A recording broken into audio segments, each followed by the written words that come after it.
Hi, everyone. Thanks for coming out tonight. My name is Nate Morehouse. I'm a professor of biology at the University of Cincinnati, and I'm also the director for the Institute for Research in Sensing. And what you're attending tonight is a collaboration between IRiS, that's what we call the Institute for Research in Sensing, and the Cincinnati Art Museum as part of our Alloy discussion series.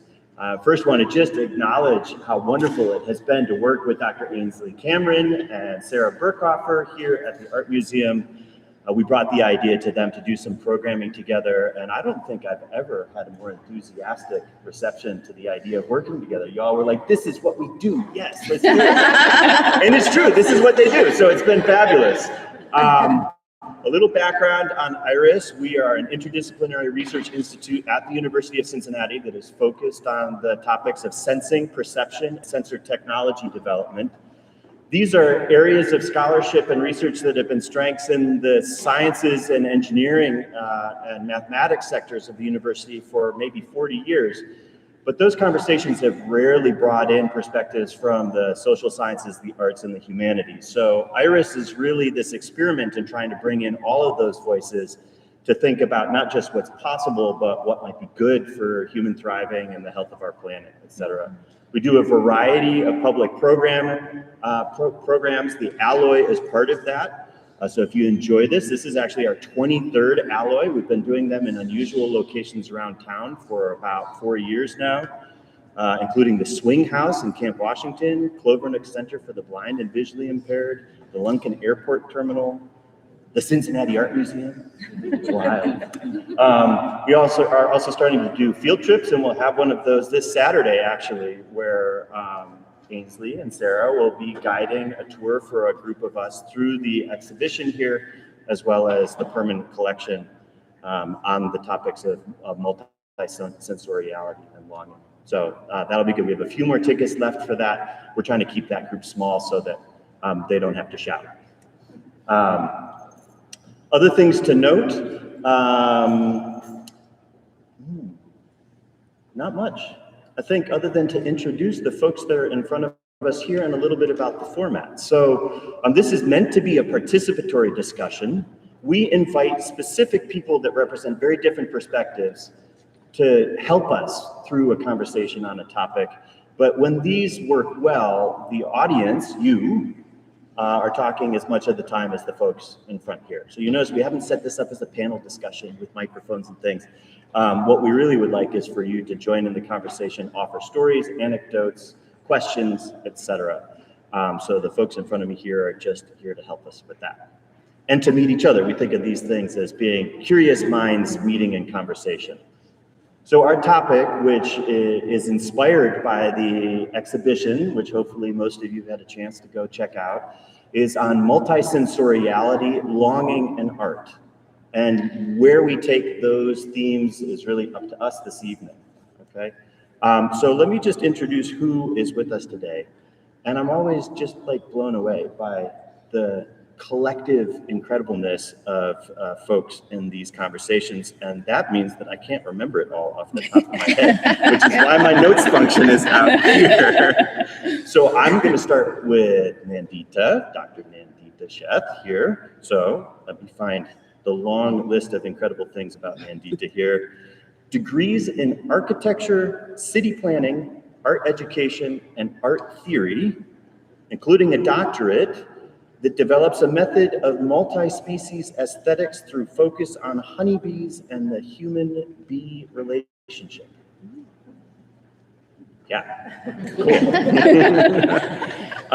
Okay, right next to Nandita is Britni Bicknaver. Also fascinating work as an artist, a storyteller, and an educator who specializes in immersive audio experiences, ranging from museum audio tours to sound installations. I went to a sound installation on the Kentucky side of the river that was just super immersive and evocative and really fascinating. And it did transform environments, photographs, and found objects. So very excited to hear about your perspectives through sound and art, etc. Okay. Next to you is Preeti Parikh. Preeti is a poet, an essayist with a past educational background in medicine, very cool, and a recent MFA from the Rainier Writing Workshop. Huge list of accomplishments.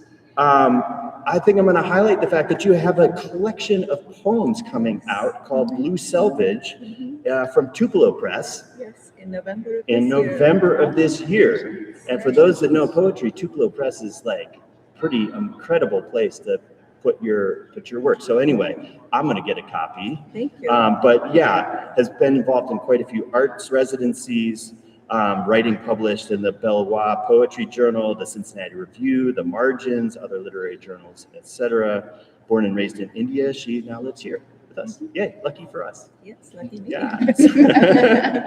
And last but not least, to my right is Charlotte Reed, who works as the executive director of Art Equals, a creative nonprofit in Covington, Kentucky, that provides accessible, inclusive, and affirming spaces for folks to connect with their source of creative healing, which is incredible to me.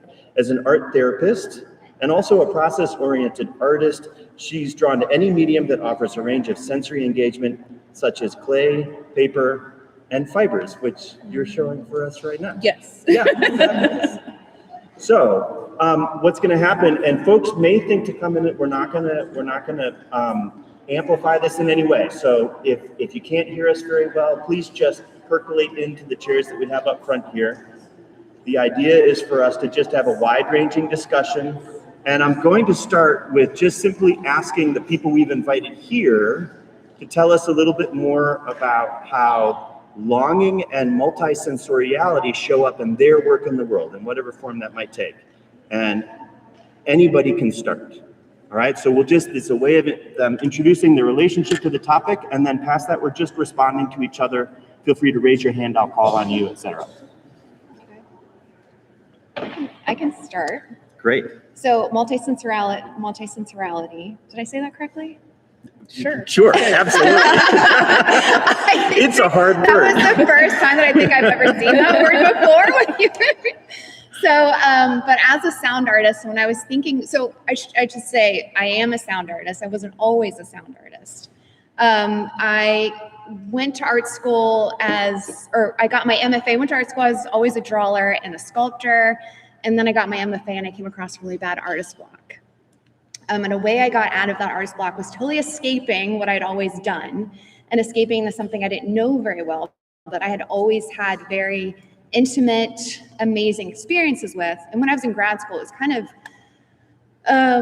the height, or maybe when like podcasting was like huge. And and I think I was having more intimate, amazing experiences with sound, whether listening and these kind of storytelling and in a way that is also using other sounds. And then I'd always had these great experiences when I was thinking about this and thinking about my multi-sensory experiences when I was younger. I think that something with me is, and I think other people have experienced this too, is when I was younger, I would be walking around in the city or whatever and had headphones on. And by activating another sense, created my walking into a whole other journey, and even more of kind of like a magical journey. So when I was kind of stuck as a drawer and a sculptor, I needed to kind of escape into another world. I wanted to recreate those magical moments that I think I was having more with a different sense than I was with the visual, which kind of gave me even more power to kind of go into something else. So multisensorality, it appears in my work, I'm still very much a visual person. It appears where I'm overlaying sound with something, whether it's an old house, whether it's a museum exhibit, whether it's an old photograph, whether it is an artifact. And I'm overlaying those things to get my viewer and my listener to experience something new with maybe something that they have experienced before. And I think like really engaging other senses allows them to have a new perspective, because it almost creates something new. I think in the exhibit, I have a whole different experience when I'm with the prints with the paintings that have a soundtrack they come alive in such a different way. And I think that's what I wanted to do in IRiS, and that's what I'm still striving to do with my work. And then longing, I have a different perspective. I have to say, before I was an artist, I was a history buff. Like, I wanted to be an archaeologist when I was a kid. And I think more of that was about being fascinated by history. It was more about longing to go to a place that I could never go to, ever, right? It's this different place. And I think that always fascinated me. And I think I do a lot of historical storytelling in my work, and a lot of us about bringing that experience to people. So, and then also I think longing how I did this. It was a soundtrack for the Ohio River, which I think is what you were referencing. Mm-hmm. So it's about taking something ordinary and giving people a transformative, a transient experience with it. And that was everything you just described. It transformed a space and a place with imagery and sound all at once, and suddenly you escaped. Mm-hmm. You were in some entirely new place. Yeah. So yeah, fascinating.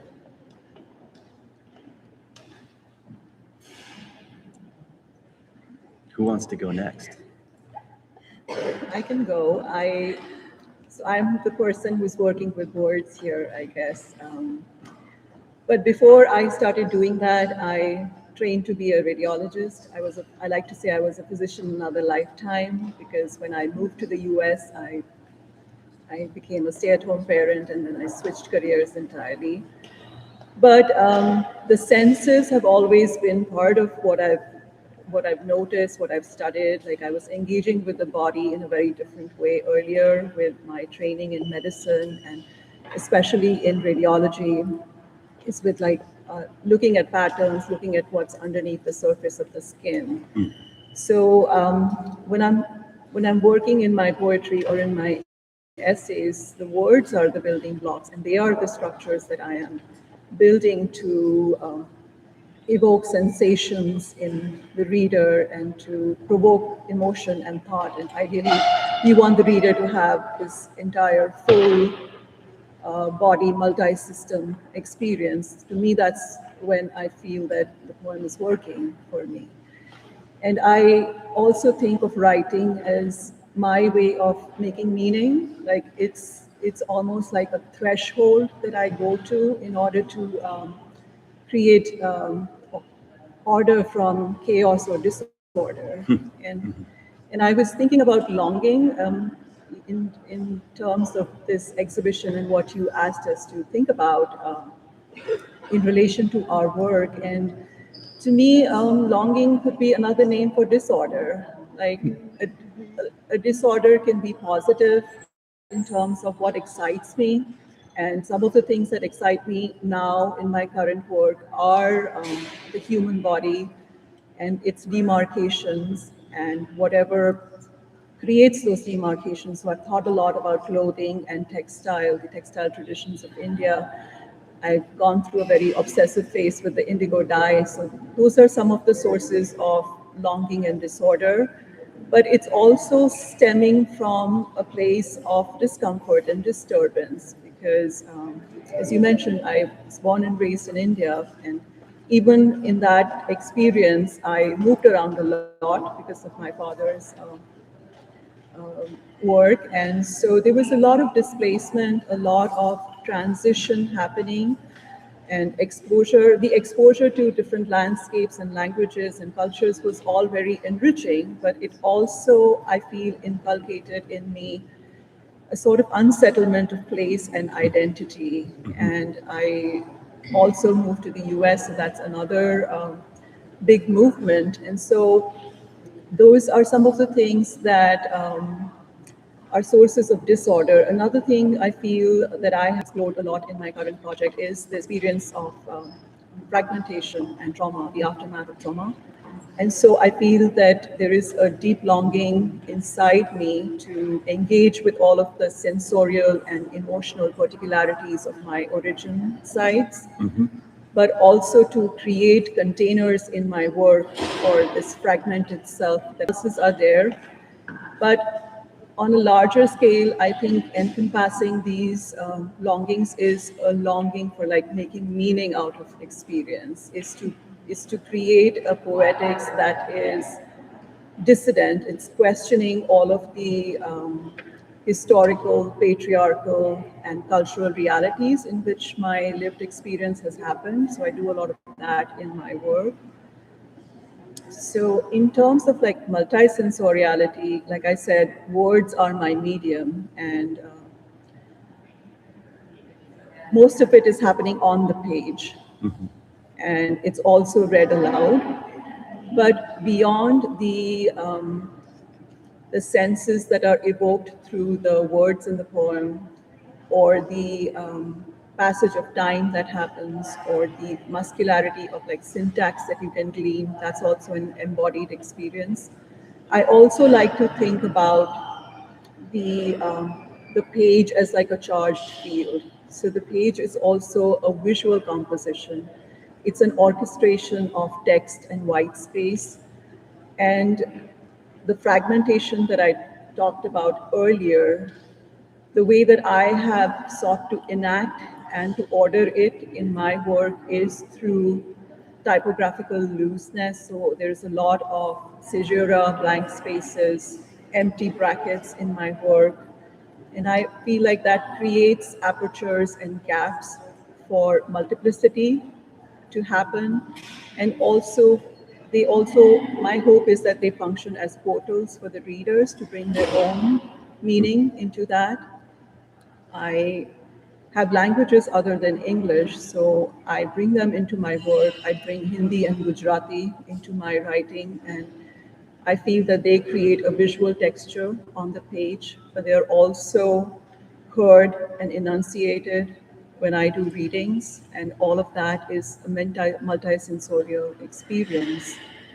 So that is some of like what is happening around the page and in like a literary mode. But some of the work that I have started exploring recently is also to explore dramatic modes of poetry. So last year I was invited to do a collaboration with a contemporary ballet dancer, and it was for an exhibition, and I wrote a poem specifically for that, and she created choreographed a dance and brought in music. And so for me and for her and for the audience, it was like words and music and dance and taking it all in through the senses. And I also like to engage with visual art a lot in my work. In addition to the conceptual curiosity about textiles and clothing as containers for self, I'm also very much provoked by visual art to write.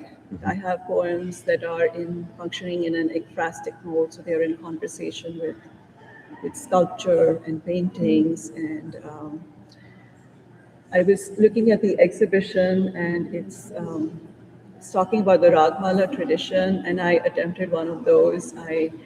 I wrote a poem that I'm hoping is inspiring the ras or the bhav in the reader, but it's also talking about Kathak dance, and the dancers themselves are evoking the figures of Radha and Krishna. So that's some of the ways that my work has evolved up until now. I'm happy to talk about it more. Yeah, fascinating. Yeah, you can't hear very well. So that's a note for us to all speak up a little bit more. Yeah. It's some of it's the acoustics of the room. Yeah. Thank you. So we need to kind of face, you notice people move to kind of face her, because we can't hear. If you're sitting behind, the voice doesn't carry. Okay. I'm so sorry. No, that's. Should have projected more. I heard you, so I'll draw out some of the themes as needed. But yeah, so Charlotte and Nandita, if you could just speak up and maybe move your head around a little bit to help with the acoustics of the room, that's great. You need a pivoting head, right? That's right. You just need to. Yeah, go poltergeist.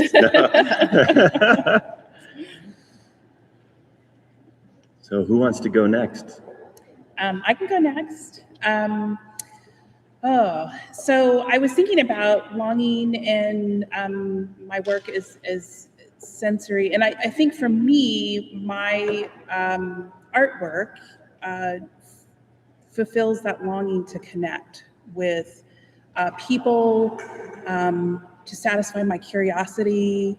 A lot of people see, that I'm visually impaired, and they think, oh, well, certainly she's going to want to do tactile work. But the reality is I have a progressive disease, and as a child, I had, full vision. And even as a child, I needed to touch stuff, I needed to smell stuff, I needed to lick stuff.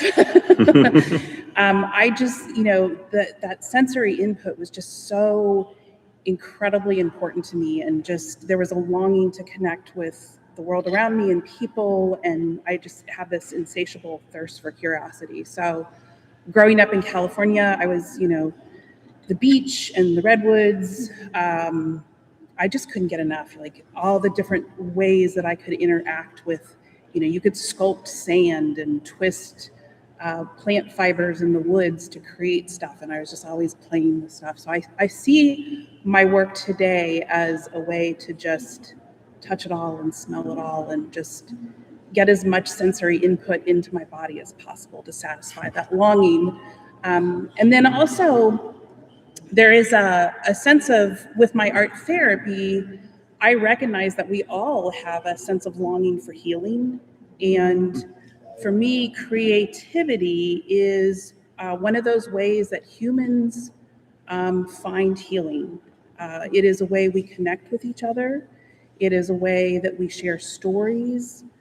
We express who we are to others, our thoughts, our feelings, our ideas, our rebellions, our anger. We get to express that all through creativity. And I'm always fascinated throughout history how people that seemed like, they're just trying to survive would have some sense of creativity, whether they were twisting fibers or, even in providing for their own shelter, clothing, food. There was a sense of creativity to that. There was a way that they needed to express and share and pass down stories and expression. So I find that really fascinating, and it doesn't seem too far-fetched that we all need that connection with each other. And so by creating, we find that connection, and then we also find that healing too, because I think a lot of, we know that there is definitely an epidemic of loneliness that is really attributing to a lot of mental health and physical health issues. And so in my work at the organization, trying to just get people to reconnect with their own creativity, which, a lot of times we think of kids as, like they're the ones that are supposed to be creative and do artwork. And the adults are the ones that it's really hard to get them to get back into a creative practice. And we always say that creative practice doesn't have to look like, creating art in a visual way. It doesn't have to look like, writing. It can be the way you dress. It can be the way you arrange your room or plant your garden. Those are all creative outlets. And so we really encourage people to find their particular outlet for creativity, and then share that with the community, because sharing that is so incredibly powerful, because then we realize, okay, we're not alone in the world. You were talking about indigo dyeing, and I was like, oh, I gotta talk to her. And you were talking about sound, and it was just like, so yeah, we find those connections, and we get excited because we're like, oh, I'm not the only one who's weird and likes that thing. So I think the work is about satisfying that longing for connection and expression. So yeah. Wow, I love how many interconnections there are, and also different ways of orienting towards longing as a concept too. Mm-hmm. Yeah. We're going to come back for it, because healing is community work. It is, yeah. Always, Yeah, and creating order out of disorder. Mm-hmm. Anyway, I'm excited. Nandita, what do you think? So what I think about, what I do, what I think about, what I love doing and long, to use the word of the exhibit, to do is think about what art produces. Can everyone hear me? Okay. So what does art generate? What does art produce? And the philosophers Deleuze and Guattari had a cool way of thinking about an art object, that art is a block of sensations. And I think what the curators, Ainsley and her crew, have done here is present us with these little small paintings, and I love the scale, and I want you all to think about the scale, the intimacy of the scale, and then what becomes unlocked from this block of sensations. And so rather than, I think the best way to take you through my work would be to tell you how I think about a certain painting in the exhibit, because I do like thinking about how the other than human world shows up in art, in everything, but in art. And so, for example, we see the climate in a lot of the pieces. You see monsoon rains, you see clouds, you see suns, right? And of course, I had to find the most interesting painting to me, which is about Madhu and Malati, and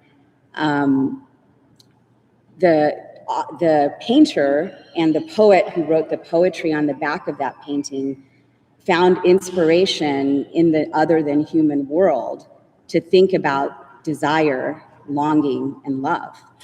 So the relationship of the honeymaker, which is the bee, so the bee from the insect world, and the relationship of the bee to jasmine from the vegetal world have now become part of the discourse of the lovers. And so to me, thinking about multi-species aesthetics is to think that humans do turn to the other than human world for our metaphors.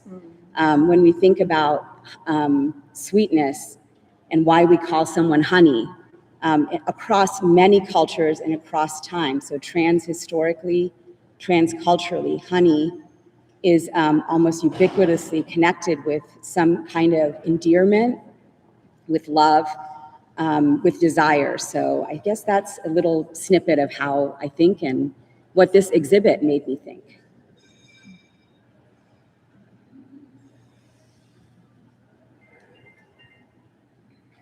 I couldn't start drawing out some themes, but folks are welcome to chime in. Just raise your hand and I'll call on you.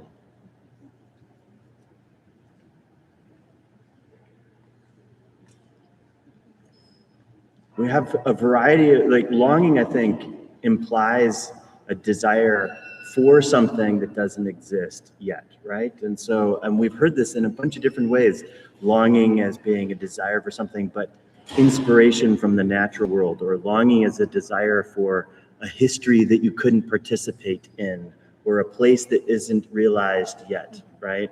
You spoke a lot about longing coming out of unsettlement and a desire, a longing for some kind of unification or quiet or order in your world, longing for community, right?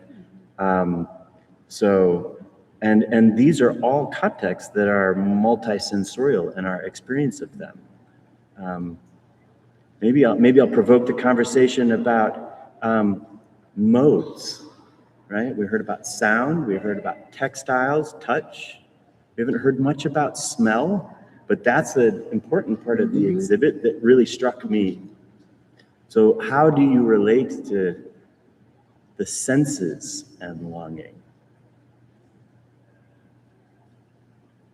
I have this experience, and I think it is interesting. I feel so much imprinted by the past, but I bought this hand cream recently, and like talk about longing, and I opened it up and I'm in my car, and it smelled like my great grandmother's soap that I hadn't smelled in maybe like 30 years maybe, but that's like where it brought me back. And I think that there's certain places I know that I might be more, because of the things that I'm drawn to and the things I'm inclined to be attracted to. I think like it created a sense of longing to be back to a place, or to maybe just go back for a second, right? To experience something that, but in just that the power of the sense of smell to do that. Mm-hmm. Can we add some things too? Of course, yeah, absolutely. So this exhibit, the longing for me immediately was about home, what home means to me. Mm-hmm. Like I was born in India and grew up there. So a lot of the sound, the songs, the paintings, things that I took for granted when I was living in India, which now I miss. So what for me, what could longing be? Is it my childhood? Is it a sense of home? Where is home? What is home? And how does that impact my current home now, like physically? And also, I think we change as we get older and we grow into different people than we were. So the concept of longing changes with that as well. But for me, the first thing that came to mind was longing and nostalgia being tied together. Yeah. I can't help but thinking that we live in such a vision-dominant world, or at least that's what we think, right? When we talk about experience, then typically what comes to mind is what we have seen. And when I ask students, like, tell me about what you have experienced, they tell me what they have seen. Yeah. And so I'm wondering if longing is also for this multisensoriality, because it brings us back to places, to experiences. Like I can very much relate to the smell experience. It happens to me several times, and sometimes even when I'm like, oh my gosh, this invokes this feeling, but I cannot even remember what it was, right? But I have this feeling again. And so I wonder if it's that, like in this vision-dominant world, if we're longing for an actual integration of more of our senses, especially because we're so much confronted also with visual media. I feel like the longing for me,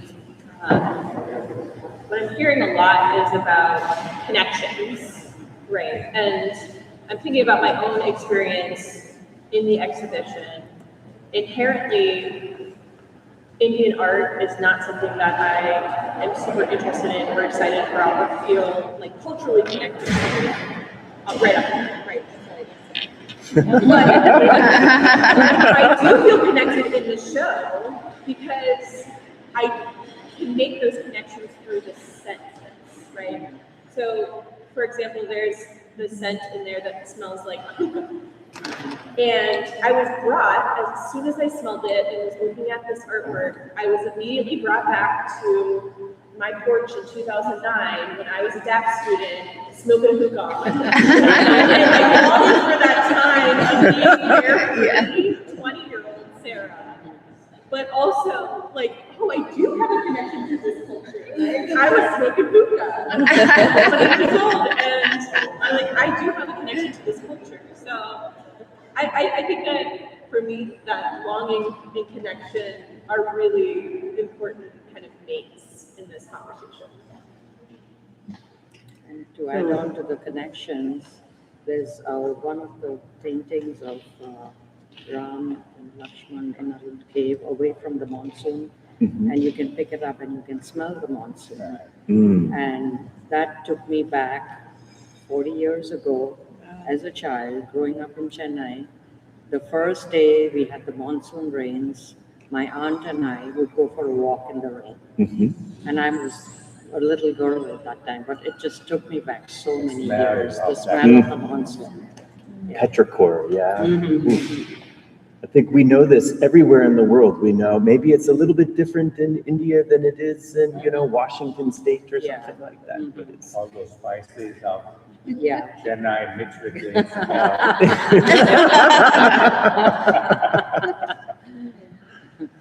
Same thing for me, for those, I don't know, with foil, as we call it in India. That's amazing. Those things are still in my home back in India. When I go and I listen to that, it just immediately takes me, transcends me to my young days. And even in this show also, I feel like I'm home, listening to this and on. Those sounds are exactly what is depicted in this show. It's incredible. But this brings up another interesting thing in my mind. We are here in a small group talking about this.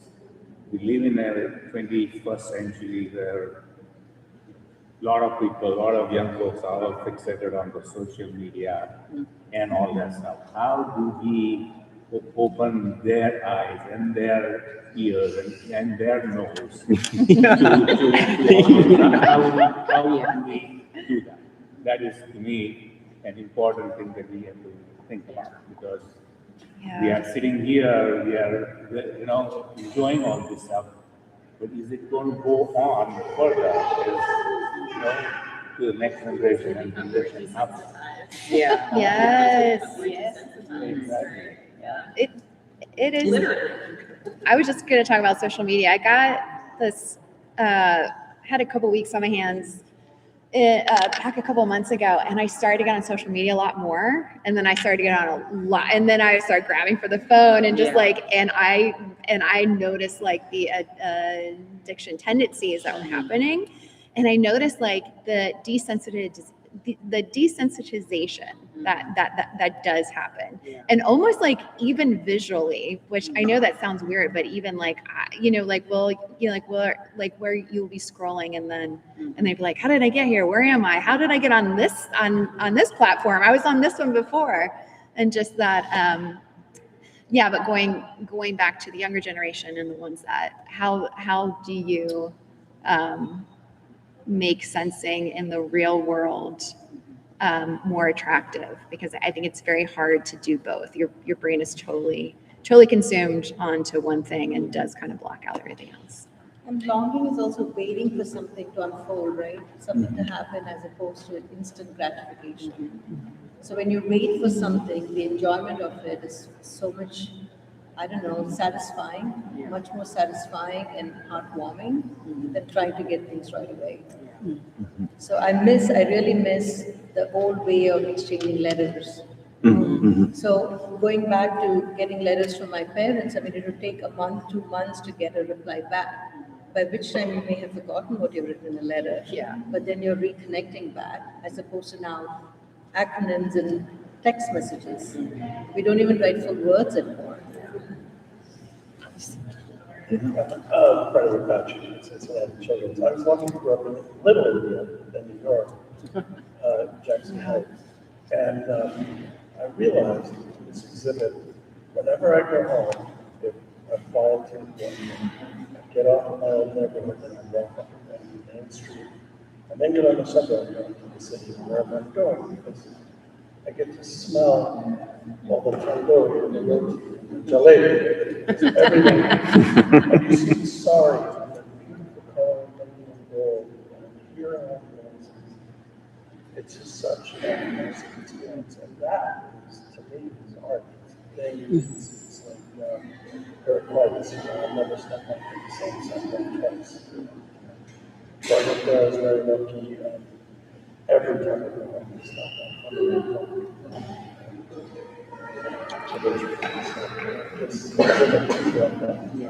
smells and the sounds. I think part of what you brought up is that these longing is an indeterminate affect, and by indeterminate I mean you don't know yet, and it's an affect because it's not yet named. After you felt it, you started to name those things and said, I have nostalgia or I have these things, but you feel it in your body first. So that's where you're talking about sensation. You know, a prickling behind your eyes if you feel like you might cry, or a fluttering in your stomach if you feel nervous, or people say to you when you're talking, I feel chills when you said that. Like, that's before you can name that emotion or feeling. And it wouldn't be the same if you knew when I stepped off the plane, this is exactly what I'll feel, but you encounter something that surprises you. And so I think there's something about sensation that offers something that you don't know yet. Yeah, and then to me, when I translate internalize it's a rub of emotions, right? It's nostalgia, it's beauty. It's also the feeling like I'm chasing ghosts, right? And certain things that come through knowing that the old playground where I used to play is now not there anymore. We moved on, the restaurants are like the toys. and just the whole, it's beautiful and it's easy to band at the same time. So it's a mixture. Yeah. I think part of the discussion about like desensitizing that's happening, I think that's, I hope everyone can hear me. I apologize the first time around. But I think that's one of the things that art does particularly well is to defamiliarize what's expected and what's familiar to us, is to bring in that element of surprise. And one of the things that really surprised me in this exhibition is the pairing of a ghazal that I have by Mirza Ghalib, that I have encountered many times in my life. I heard it played on television. That's my first memory of it. There was a series on the poet Mirza Ghalib, and then I have read it. I have attempted to translate it, but I have never encountered it in juxtaposition to a painting, and that just made me receive it in a totally different way. So I think these combinations and these assemblages that we are creating, that is kind of a counter against this almost sense of expectedness that we come to arrive at in our lives. Is we know our routines and we sort of know what to expect, and art is what jolts us out of that. That I think, I was just struck by, I think sometimes we like in my work, just in my job, I'm used to reading and talking or whatever. So I feel like you almost build up a callous in that, in the sense that it's hard for someone to really reach you like deeply emotionally for those, but when we talk about scent or those kind of things, it's like those can get you without like, you can't stop it kind of. So in a way, I think it's almost opportunity. We're talking about kids or whatever. They have the defenses on social media. Like it's hard to reach them because they've got that callus, but like if you can reach them like with unexpected art or with unexpected music or like that's something like that kind of reach them more directly. I just think it's really interesting that you like those kind of like perfume or something, like those kind of senses like get directly to you. It's kind of interesting. That's you're right on. I feel like so my role here is providing experiences and connections for people at the museum, no matter their ability, age, or demographic. And I want people to feel like they leave here with some kind of connection to a work of art or a space. And no matter the demographic or ability level, like everybody has an opinion about music, and everybody's got an opinion or a memory that's tied to scent. And when I use those tools, or like tactile, it's kind of like everyone wants to touch stuff, right? And you're in an art museum where you can't touch anything. So by kind of implementing and using those other senses, it really almost takes people's guard down in a way where artwork can feel intimidating to talk about, or feel that maybe, oh, I don't know enough about art, or like I don't know anything about art history, so I don't feel like I have an opinion. But like everybody's got an opinion about the song. Everybody's got an opinion about like the smell, like, oh, that smells really bad. Like, no, that smells really bad.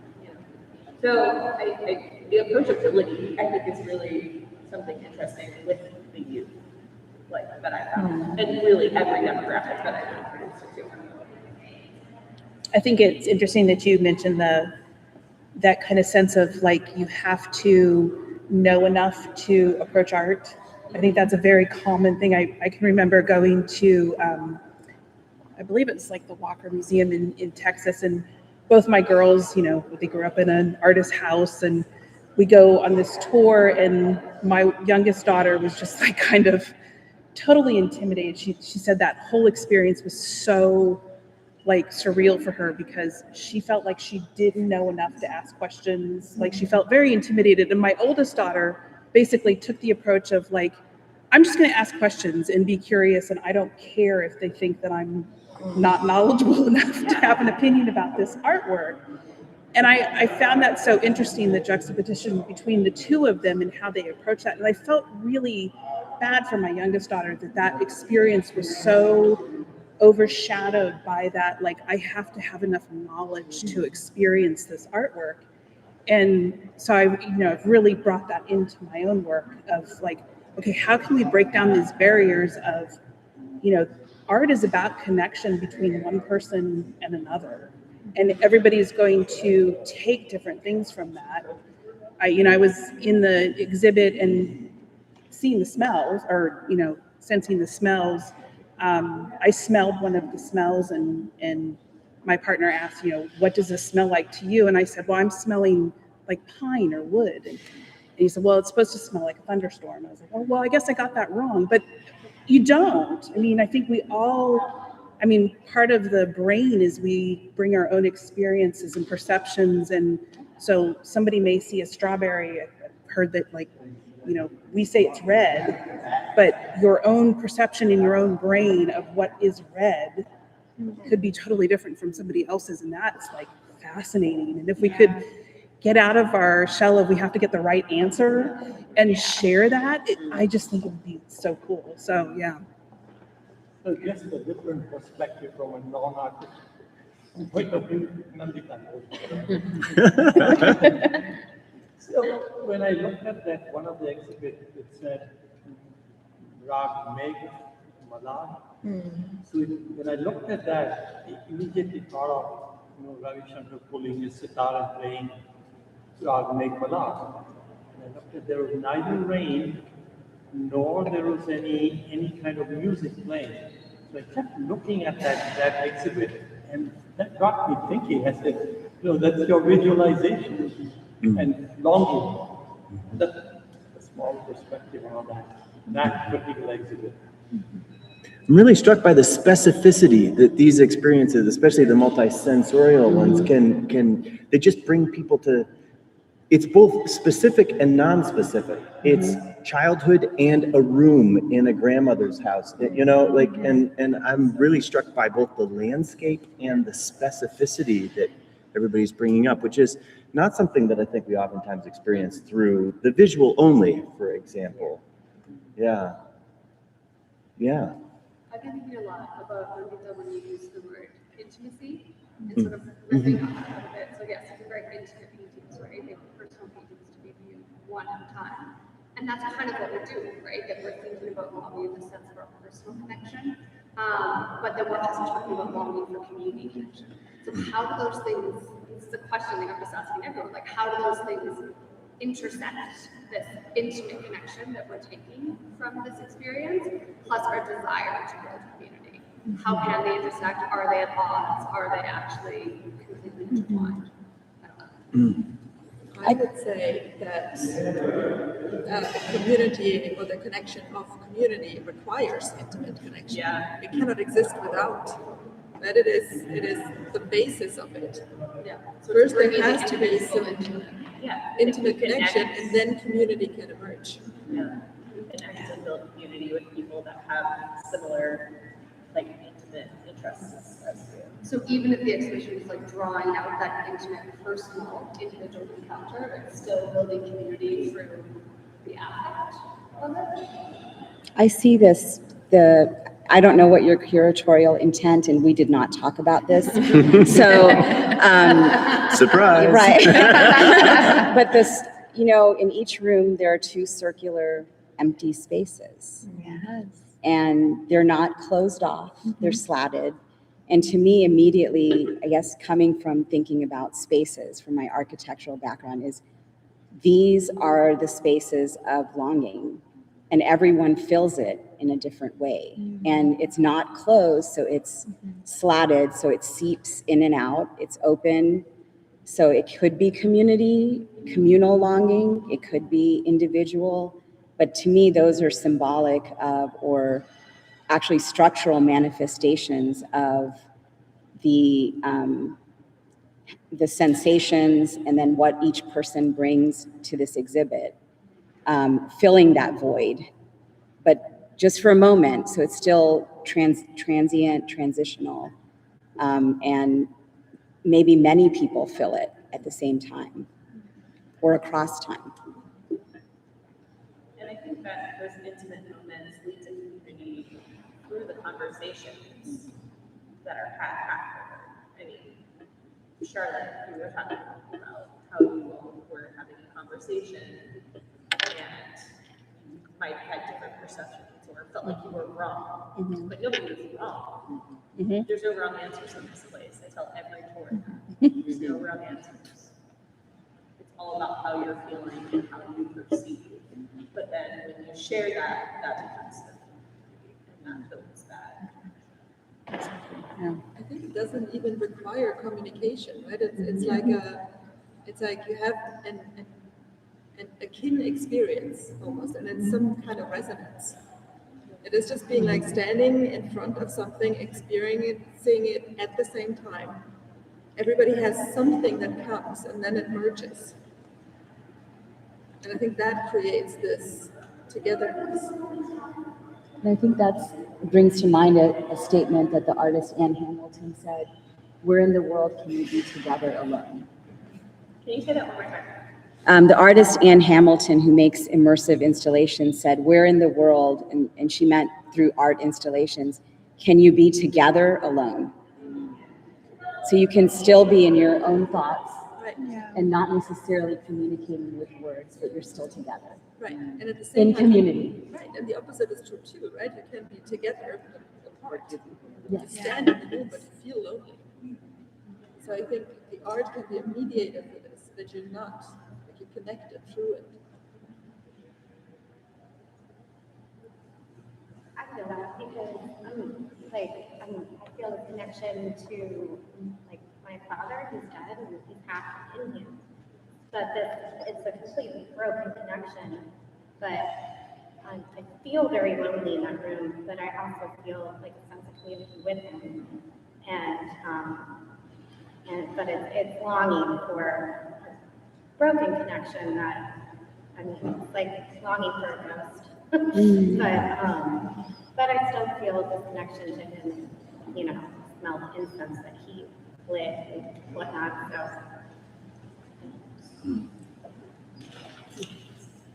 As we work on exhibitions here, we always end up doing like a short form of the title that we refer to it, just internally in email, like, hey, have you thought about this, blah, blah, blah. And so this one was always longing, but people kept on writing belonging. Oh, wow. Interesting. So I kind of like how you're sort of like ripping on this idea of like loneliness, but also belonging, also connection, and like they're really connected. This longing to belong, but also having. Yeah. Exactly. Not feeling like in a place. It's you know, I want that connection to my culture, but then also like I'm like always like a step in and a step out because it's mixed. So it's a lonely and powerful feeling.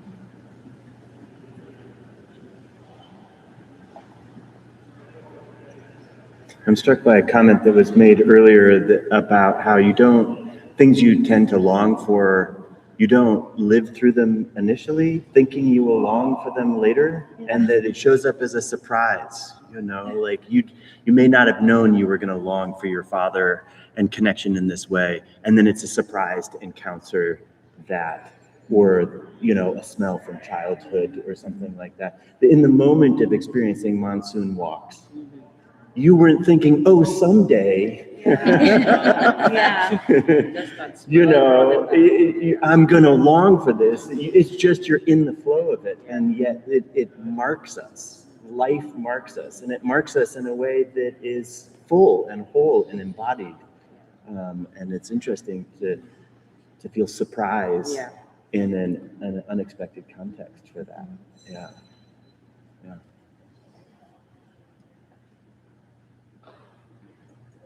Yeah, I feel like those moments are even more powerful. Like they always happen if I'm in the grocery store or in like CVS or something, and a song comes on, and you're just totally hit with like a moment from the past or like something else, and it's those moments of these like of like very like everyday actions that seem to hit the hardest when they do happen.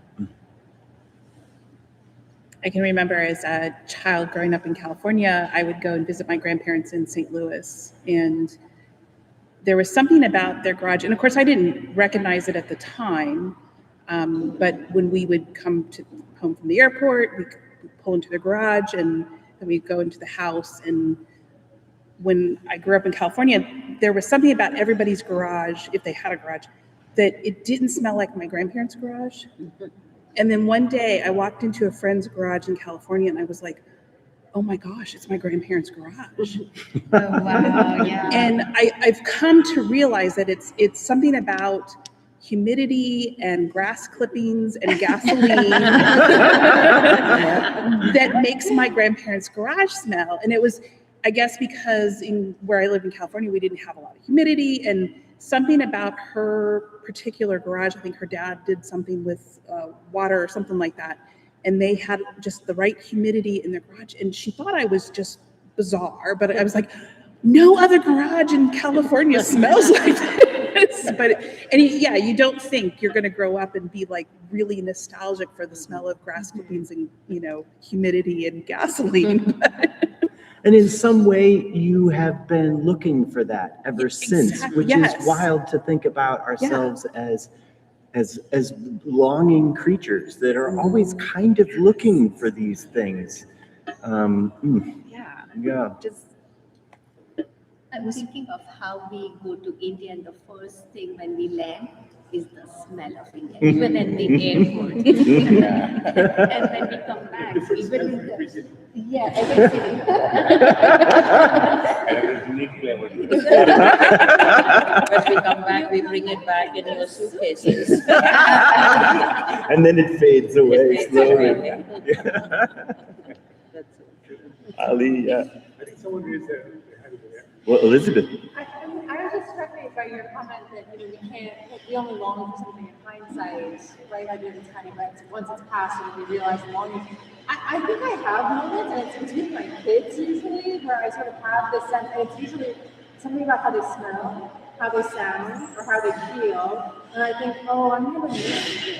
Like there's this, and it's I don't know if it's like a pre-longing or like an imprinting, but it's very sensory. And it's how can this is fleeting and I won't get it back, right? I won't be able to smell this again, conjure it up, so I just have to anticipate the longing and enjoy it. And I obviously want them to grow and flourish. I don't want them to be that forever, so it's this duality of like the longing is something I hope for, and yet there's like a mourning in advance too. Yeah, the Japanese have a concept for this called mono no aware, which means essentially an anticipatory longing for something that you know will at some point be past. And it's, really poignant.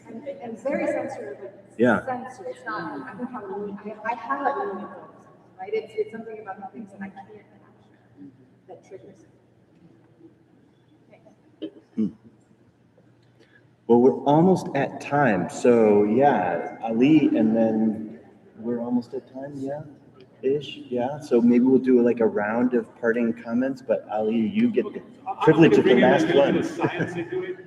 Sure, Actually, Nate's more qualified to speak on this than I am, but since he's not doing it. I'm moderating tonight, Ali. So I mean, we have all these senses, and not all of them are equally evocative. Right? So I mean, taste is a very important sense for us. And occasionally when you eat something, you might think that tastes like my mom's cookies or something, but really that is not a fundamental thing with humans. Vision obviously is a dominant sense for us, but somehow smell is the most evocative. I mean, even Bruce thought that. But it clearly is the most evocative. And I was just wondering if it has something to do with the fact that the olfactory input to the brain is somewhat more direct than the visual input, which goes through a lot of processing, and similarly for the other inputs, all the other sensory inputs, they go through a lot of processing. And I think we can reasonably say that olfaction is the oldest sense. I mean, maybe taste should be regarded as the oldest sense, the both chemical senses. Mechanoreception, but short second would be chemoreception. Evoke in the same way. Right. Maybe it's not specific enough. But somehow smell is something that evokes a lot of things in humans, even though we are not olfactory animals. We're not dogs, for whom smell is the dominant sense. Yeah. Right? But still, for some reason, smell is my father's room in Karachi used to smell of old books. He had a lot of old books, used to work there. And I brought one of his big steel cabinets with me. After he passed away, I brought it. When I opened that, I smelled the same thing. And that's so fantastic because it takes me back to that room. So somehow smell is especially important. I'm wondering why. I don't know if I have very good scientific answers to this. I mean, I was talking with this earlier with David because smell is unusual in that there's no way of linearizing it in the way that you can with wavelengths of light or patterns that might happen in our vision or sound even. The kind of the cognitive space for smell is not completely nonlinear and almost infinite in its possibility. So I think there's something about that. Of course, the parts of the brain that are involved in sensing smell are closely linked to memory as well. But what it is about smell in particular, some of it may be the infinite nonlinear possibilities of it. I think he runs a perfume company. He was trying to make a electric nose, basically, to feel. And like I said, you can't just say, well, it's, this chemical blend, so it smells like that. It doesn't quite work that way. And they were trying to train from like AI, like that way to try to figure out smell, because really you can't understand smell without understanding people's perception of it. It's not a chemical thing. It's almost more an emotional, like it actually is an emotional thing. Kind of. It's fascinating. Yeah. I think there's, yeah. Scent. I think scent is so much more complex for humans because it's based on different molecules that are added together, kind of like building blocks. So we perceive scent as kind of like Legos, where there's multiple scent molecules smashed together, and we internalize those different combinations. That might be how our pick it up in our memory so easily. And for things like taste, there's specific receptors on our tongues that detect different molecules that are much more streamlined. For example, if you eat something salty, you taste the sodium chloride ions in your food. But for scent, it's much more complex, and I think that also contributes to that. And additionally, our olfactory complex is kind of right here, much more forwards, much closer to where it is, and it's separated from the rest of our sensory processing parts of the brain. And also, most likely, has something to do with our perception and memories related to sense. It's interesting that I feel like there's less descriptors of scent than there are of our other senses, right? Like we have very specific ways of describing tastes, like sour, spicy, and words like that. But like, I can't think of very many words that are really describing fully scent. Like we seem to describe them in terms that are by other senses, like sour or sweet or something like that. But Sharp. thinking about like that, like we all think of specific personal examples, but not necessarily like general descriptors, which is interesting. It's kind of funny how language fails it, because language depends on shared, like common meaning. And There's a really interesting scent artist whose name is, I believe it's Sissel Tolas. I think she's Swedish. But if anyone wants to look more into it, she has a background in molecular biology and like very much has found a way to, according to her, deprogram her understanding of a bad smell versus a good smell and kind of looks at things very neutrally, and she's very interesting. So if you're interested on the topic. I also wanted to comment on like the perception perspective of it. Is like smell is something that is almost primal, like it's indicating safety, it's indicating nourishment when you're nostalgic about the smells of the food that you have grown up eating, or a familiar place of safety, but it's also indicating danger in a lot of places. And the fact that the smell wafts to us and we have to figure out what the source of it makes me also think that perhaps we are in some way paying more attention to it. Like we are not inured to it. When it comes, like it strikes us, and we in some way try and figure out where is this coming from.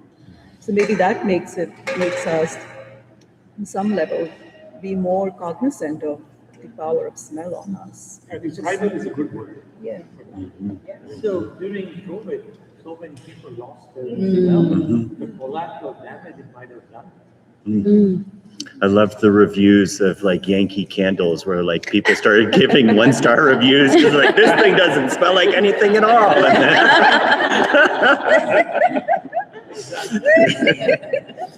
Well, this is the way these conversations always are, is that we have a hard time ending. And I'm the like bad cop on that front where I have to say, hey, we still have 20 minutes left before the museum closes, something like that. Folks are welcome to stay and continue talking about this.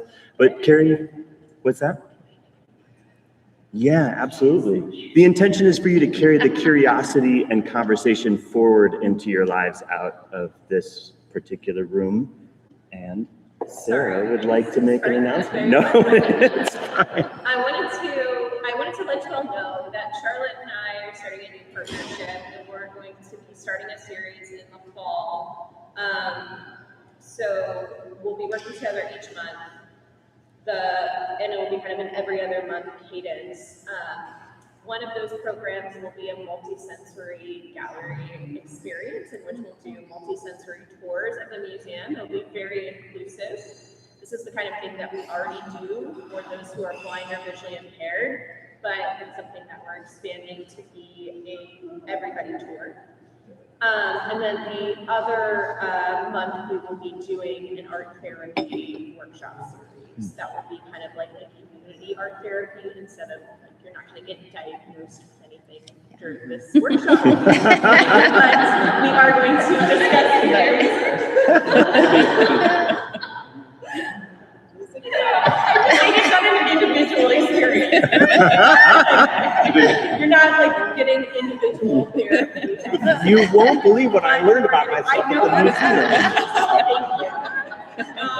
museum. But we're going to be like exploring feelings through art and then through making art is kind of the concept. But Charlotte and I are still working on it, but I'm very excited about it. I think she's very excited about it. Yes. So I wanted to announce it to this group as you all are interested in multisensoriality. Yes. Great job. I know. I'm no curator. I have just a little closing. Sure, statement. yeah, absolutely. Just as an art educator,